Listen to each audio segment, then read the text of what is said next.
selamat sore juga. Ya, Bang Juman melihat kasus yang sedang ramai saat ini yang terjadi dengan inisial FA. Dari kacamata hukum, Abang melihatnya seperti apa tentang hal ini, Bang? Ya, ini yang menarik ya. Yang menariknya dalam beberapa waktu terakhir ini semacam berlomba-lomba antar lembaga hukum, penegak hukum yang satu dengan yang lain. Nah, kita semua tahu bahwa sebelum ada penangkapan, ada penggeledahan di rumah FA itu kan pihak dari Kejaksaan Agung terlebih dahulu melakukan penangkapan dalam kasus BGN. Nah, dalam aspek hukumnya berdasarkan Undang-Undang Pidana Korupsi maupun Undang-Undang Kepolisian, Undang-Undang Kejaksaan, ketiga lembaga ini adalah memiliki kewenangan yang sama. Justru dalam tiga lembaga ini wajib dipertahankan dalam kewenangan dalam pemberantasan korupsi supaya tidak boleh tunggal. Kalau kita berbicara tentang sejarahnya, andai kata KPK saja yang menjadi andalan dalam pemberantasan korupsi, ketika dia lemah, tidak ada lembaga lain yang muncul untuk melakukan pemberantasan korupsi. Ini yang pertama. Artinya dalam aspek hukum ini tidak sekedar angan-angan, tapi hukum ini sudah diterapkan secara baik. Hukumnya ya, hukumnya. Nah, yang kedua, berkaitan penggeledahan dan pengunduran diri FA, apakah sekarang ini sudah ditetapkan tersangka? Pasti sudah ditetapkan tersangka, walaupun tidak menjelaskan tentang frasa atau pasal berapa yang diterapkan kepada yang bersangkutan. Nah, menurut saya, pendapat saya bahwa ini sangat bagus ya dalam proses penegak hukum. Antar satu lembaga yang lain bisa masuk dalam layar penegak hukum lain. Ini bukan konflik of interest. Justru menjadi pertanyaan publik, karena apa? Perkara yang ditangani oleh kepolisian dilimpahkan kembali kepada Kejaksaan Agung RI. Nah, sehingga menurut saya konsepnya tidak tepat. Konsepnya tidak tepat. Apakah polisi tidak punya kewenangan? Polisi punya kewenangan. KPK punya kewenangan. Jaksa punya kewenangan. Tapi kalau memang lidik dan penyidikan itu dilakukan oleh Kepolisian Republik Indonesia, maka sejatinya proses hukum ini sampai penuntutan itu adalah kewenangan Kepolisian Republik Indonesia. Nah, kalaupun dilimpahkan, jangan di kejaksaan. Itu berpotensi konflik of interest dalam penanganan perkara. Lebih baik diserahkan kepada KPK. Kan itu jauh lebih efektif dan jauh dari intervensi dan pada akhirnya persoalan kasus ini tidak dibuka secara transparansi dan accountability. Nah, ini bagaimana Abang juga melihat kasus yang terjadi dengan FA yang kita tahu Jaksa Agung lagi getol-getolnya dalam memberantas korupsi, tapi ini justru malah terjadi dengan institusi ini. Apa yang salah dan mungkin kenapa akhirnya maksud saya kejaksaan ada Jambi sendiri melakukan tindakan korupsi? Apa yang terjadi dan seperti apa melihatnya, Bang? Ya, ini kan menjadi fenomena sosial ya, dan fenomena hukum gitu. Kalau kita berbicara tentang case ini secara personal, fokusnya kepada FA ini sangat mikro. Tapi kita bisa berbicara secara makro. Artinya ada apa dengan negara? Pertanyaan kan begitu. Ada apa dengan negara? Dalam negara memiliki spirit pemberantasan korupsi, ternyata para penegak hukum itulah pelaku korupsi itu sendiri. Pelaku penegakan hukum itu yang melakukan korupsi sendiri. Ini kan menjadi negara memiliki tujuan yang tidak tercapai dengan baik. Kan begitu. Kan negara membentuk tiga lembaga ini kan untuk pemberantasan korupsi. Kalau lembaga ini melakukan tindakan korupsi, berarti tujuannya belum tercapai dengan baik.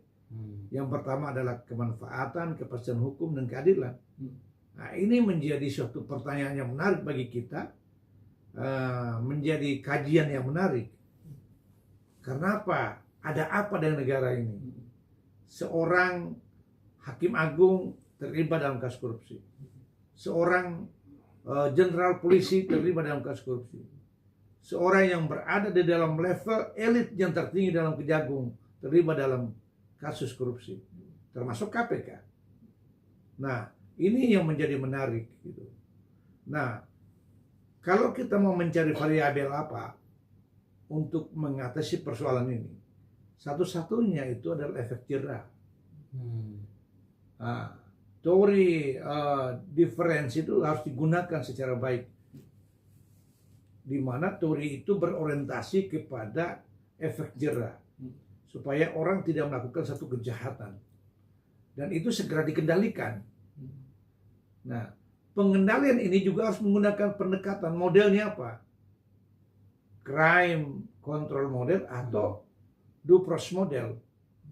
Kalau menurut saya, karena ini extraordinary, harus melakukan pendekatan dengan model crime control model. Supaya apa?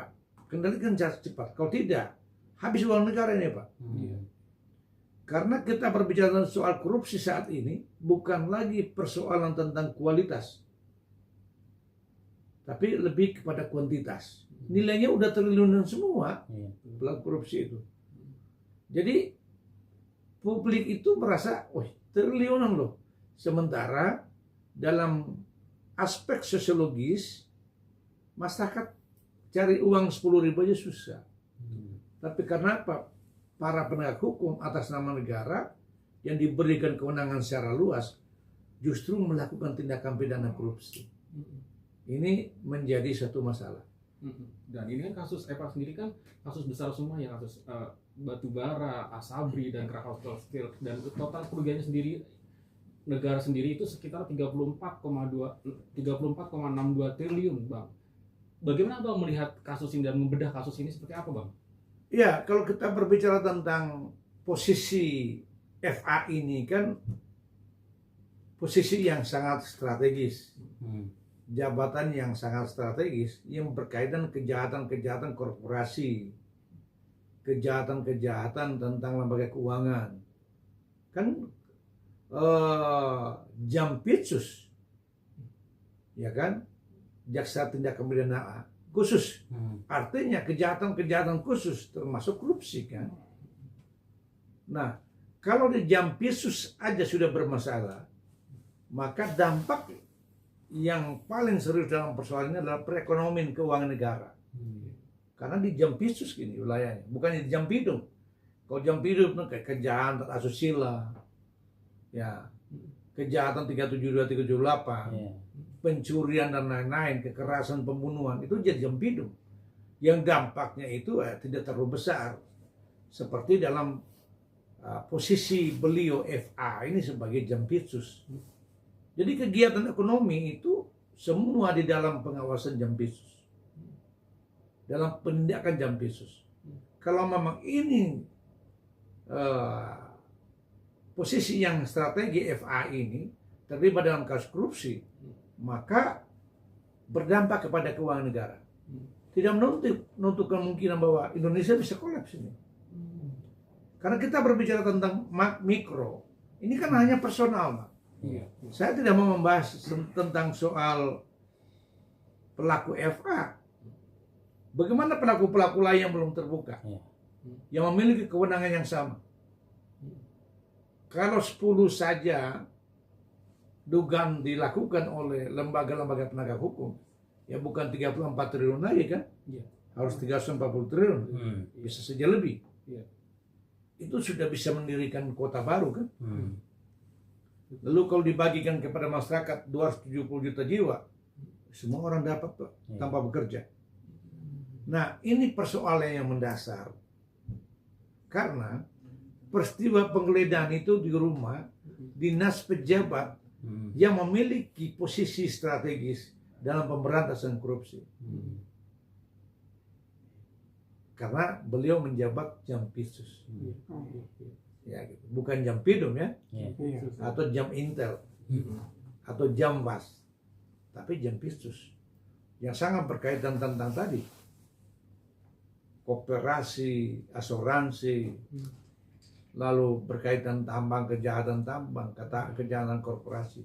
Inilah yang menjadi miris bagi kita, bahwa semacam pagar itu makan tanam kan. Gitu. Begitu. Tapi menurut abang bakal ada nama-nama lagi yang bakal dibongkar setelah FA ini nanti? Ya,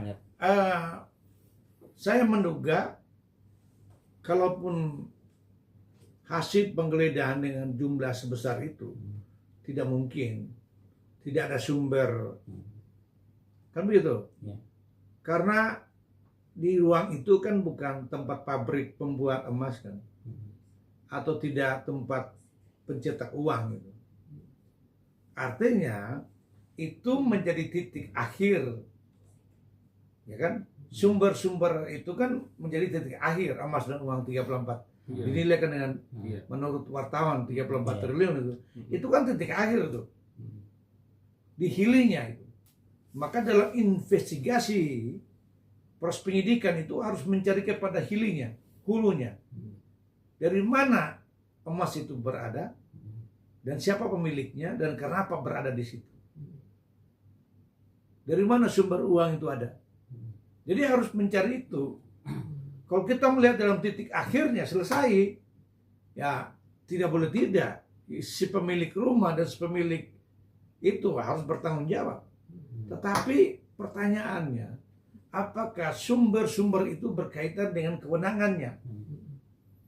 Ada gratifikasi di sana, ada dugaan tentang suap di sana, kan begitu. Ada dugaan penyetoran dari level bawah ke atas, bisa saja terjadi. Ini kan kita menggunakan asas praduga tidak bersalah kan.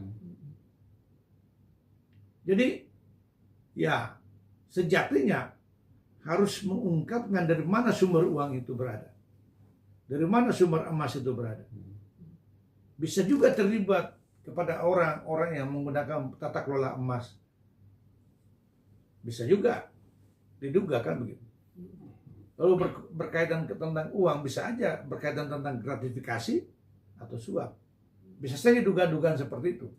Maka dengan komitmen lembaga Adiaksa itu sebagai pemberantasan korupsi, yang saya sebagai pengamat dan peneliti telah memberikan poin 7,5. Saat ini jabatan strategis petugasnya itu terlibat dalam kasus ini, ya nilai itu ya saya bisa menganulirkan kembali menjadi 6,0 kan. Karena spirit kejaksaan itu ya menurut saya lebih unggul saat ini dibanding KPK. Bukan kita membanding-bandingkan, publik sudah menilai itu. KPK lebih redup kan. Yang dulu KPK adalah sebagai lembaga superpower, lembaga yang di dalam proses perapitkan aja tidak pernah akan menang. Artinya dia memiliki suatu kekuatan dalam pemberantasan korupsi. Tapi terakhir ini kan kita lihat jaksa lebih semangat. Tetapi dalam spirit itu ternyata ada oknum di dalam itu. Nah ini merusak citra, semangat lembaga itu sendiri. Kehilangan semangat gitu karena citranya itu menjadi buruk. Walaupun memang kita bicara tentang oknum kan. Tapi oknum ini masuk dalam elit level yang tertinggi. Memiliki kewenangan yang sangat strategis berkaitan tentang kejahatan-kejahatan khusus ya. Kejahatan-kejahatan khusus. Dan menurut Bang Joman sendiri, apa pendapatnya Bang Joman tentang korupsi dan hambatan ketika dalam pemberantasan korupsi di Indonesia sendiri seperti apa Bang? Ya, pertanyaan kan begini, kenapa sih orang melakukan korupsi kan? Nah, kalau kita berbicara secara filosofisnya, kalau hukum ini benar-benar ada, penjara itu bukan penuh orang miskin, Pak. Kalau hukum ini benar-benar ada, penjara itu adalah penuh. Yang pertama lembaga legislatif, lembaga eksekutif, birokrasi, dan yudikatif. Dan lembaga penegak hukumnya lebih banyak di sana kan menjadi penghuni dalam rumah itu. Kalau kita bicara tentang hukum itu benar-benar ada. Karena penjara dipenuhi oleh kejahatan-kejahatan yang bersifat mikro. Ya kejahatan-kejahatan kecil gitu. Nah, kejahatan besar dalam korupsi, money laundering, trafficking, tindak pidana pencucian uang, yang dilakukan oleh siapa? Oleh orang yang memiliki kewenangan. Maka pertanyaan, kenapa mereka lakukan korupsi? Hanya 3 hal menurut saya sebagai peneliti dan pengamat. Yang pertama adalah sikap materialism. Bahwa segala sesuatu kebijakan itu harus berdasarkan dengan uang. Materialisme. Yang kedua, berkaitan tentang ketidakpuasan, ketidakcukupan, ketamakan. Itu yang dinamakan hedonism. Jadi gaya hidup. Ya kalau kita hitung hukum, hitung umur itu, umur manusia paling 80 tahun. Ngapa sih harta bertumpuk-tumpuk? Dengan emas 3 kepingan sudah hidup dalam waktu 7-8 tahun. 1 keping emas. Kalau tidak dipengaruhi oleh hedonism. Dan yang ketiga adalah individualism. Biarlah saya kaya dan orang lain miskin. Biarlah saya senang dan orang lain susah. Itu 3 faktor yang menjadi masalah besar. Kenapa orang melakukan korupsi? Walaupun bahasa umum itu adalah ketamakan, kerakusan. Tetapi menurut saya secara ilmiah 3 itu. Materialism. Jadi orang bekerja orientasi pada material. Yang kedua hedonism, tentang gaya hidup. Yang ketiga adalah individualism. Jadi kalau ada 6 orang, 6 nasi bungkus ini, kalau bisa 1 orang sikat 5. Yang 5 itu hanya makan satu bungkus saja cukup. Nah itu pertanyaan tadi. Kenapa orang melakukan korupsi? Nah, pertanyaan lain, kenapa sih hambatan dalam pemberantasan korupsi kan? Iya, betul. Hambatan dalam pemberantasan korupsi, dalam penelitian saya, dalam buku saya itu ada. Yang pertama adalah terjadi konflik of interest. Jadi teman tidak mungkin melakukan pemberantasan korupsi bagi temannya. Itu baru teman loh. Kita belum masuk, jangan sampai satu lembaga tidak bisa berani memberantasan korupsi dalam lembaganya itu sendiri. Maka perpindahan proses penggeledahan, penyidikan dari Polri ke jaksa. Nah, ini menjadi konflik of interest. Jangan sampai ada hal-hal yang bersifat politis. Ini kan dugaan. Dan ini menjadi satu pertanyaan. Kenapa? Apakah dugaan polisi takut tekanan-tekanan lain? Karena kita lihat ada represifnya ketika penggeledahan itu dilakukan. Sampai melibatkan lembaga lain yang tidak memiliki domain dalam persoalan korupsi. Kalau kita berbicara tentang berkaitan tentang keamanan rumah seorang pejabat negara, tidak perlulah tentara masuk dalam wilayah itu.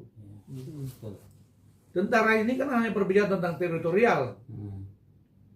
Negara kita ini aman, tidak dalam serangan. Kan begitu.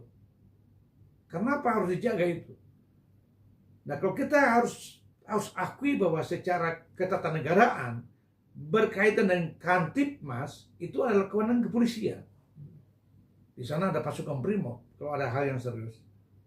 Ada polisi umum, ada Bambinsa. Kenapa melibatkan itu? Dan ini menjadi satu presiden buruk. Publik sekarang tidak lagi bodoh, tidak lagi buta.